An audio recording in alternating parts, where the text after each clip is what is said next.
and welcome to Nick Well Motorhomes.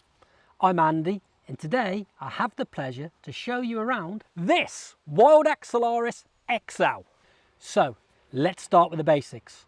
Manual and auto variants are available, both as 140 brake horsepower units.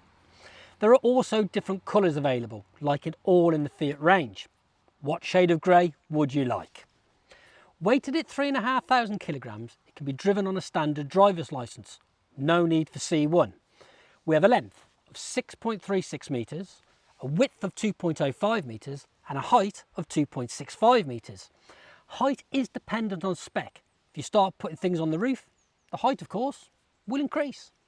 The making of any motorhome is the layout, and the Solaris XL is a great family layout or couples tourer. The issue with a lot of 4-berth, 4-travel seat van conversions is living space. If the weather is horrendous outside, they can become very claustrophobic very quickly, especially if there's 4 of you in there. We've all played the game of musical chairs because someone else needs to move. Let's be honest, if the weather's great, we're outsides anyway, and the van just becomes somewhere else to sleep. This is why the layout is so important and use of space is essential. We all have different wants and needs in any van, but one thing we all want is to maximise the space on offer. In my opinion, this makes the Solaris XL a market leader. Dan, what are you doing over there? Come on, we want to have a look at the outside of the vehicle. So, 2024 model Solaris XL, what have we got? As we've already said, many different greys available. We have the Fiat alloy wheels. You will notice it with being a 2024, no underslung gas tank, but we'll go into that in more detail after. Flue for the heating, and of course our fresh and wastewater drains just down here. Your fresh water fill point, and your electric hookup. Now, when we look at the rear, you will notice something which again is a great thing, which I think that WildAx do, because you've got the reversing camera, but you've also got the reversing sensors. Double, can't be bad. As we come round, this is something other manufacturers could work with as well. A lot will have an opening window here that will open out. That's fine. Except if you come to open the habitation door and you smash the window. Having the slider across makes it a lot safer and you're going to get a lot less trouble. Electric step, and of course your fuel and your AdBlue fillers just here. You've got a solar panel on the roof. Let's take a look inside. In the cab, we have driver and passenger airbags, full cab lines, steering wheel controls, a DAB Bluetooth media center, and a reversing camera, cruise control and cab climate control, plus 2 large cup holders, just to mention a few of the options. Also, both captain seats swivel and are height adjustable. This helps to maximise the whole of the 6.36 metre footprint. Once swiveled, these become part of your lounge and act as 2 comfortable armchairs with reading lights above each seat. The lounge is very open and will sit 4 adults in comfort. Now, as we've already discussed, the captain seats are fully adjustable, so you get into a really comfortable lounging position. This, however, can rarely be achieved with the extra travelling seats. They're usually very upright for travelling and dining, but not somewhere you'd want to spend a couple of hours sitting if it's pouring down outside. WildAx, however, have allowed for adjustment to the backrest, allowing for a far more comfortable seating position. Now, this cannot be underestimated. It makes such a difference. All you do is you have the handle just here, and then you slide the seat forward, giving you the tilt on the backrest.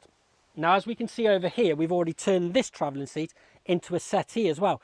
Again, it is just maximising this lounge area, gives you far more comfort. Okay, so this for me is where the Solaris XL really shines. It's the galley. Now, we'll go more into the beds in a moment and we'll do the same with the kitchen. But by having the bunk beds arranged as they are, it means that, again, you don't have to have something fixed across the van that you then have to break down every time you need to do something else. For argument's sake, you've got a couple of stroppy teenagers. Well, the great thing with that is they're there. They can be on the phones, they can be on their iPads. It makes no difference. You can still cook a meal here. So they're not in the way. I mean, let's be honest, we've all played the game of musical chairs every time somebody needs to get somewhere else in the van.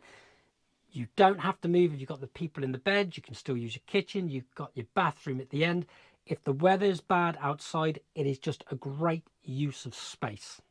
Early 2024 models and before vary from latter 2024 models in a couple of different ways. And once you know what they are, it's easy to tell them apart. Let's start with the early models.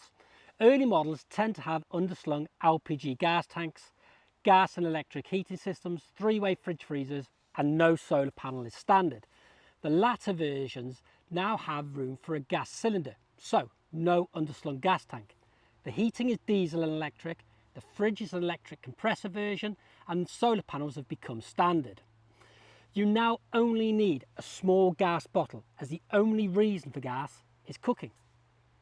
The kitchen is a fantastic space with a huge amount of work surface for a van conversion. You will have no excuses for not cooking up a good meal in here. So, perhaps not quite such a good thing then. Anyway, what has it got? Well, I can tell you we have a couple of wardrobes, excellent drawer and locker space with a lot more storage above, a sink with a glass cover, same over the hobs, so it doubles up as work surface, and of course we have an oven grill combi, a window in front and a skylight above, so plenty of natural light when you're preparing a meal. A little thing, but worth mentioning, are the two 230 volt sockets and the 12 volt socket.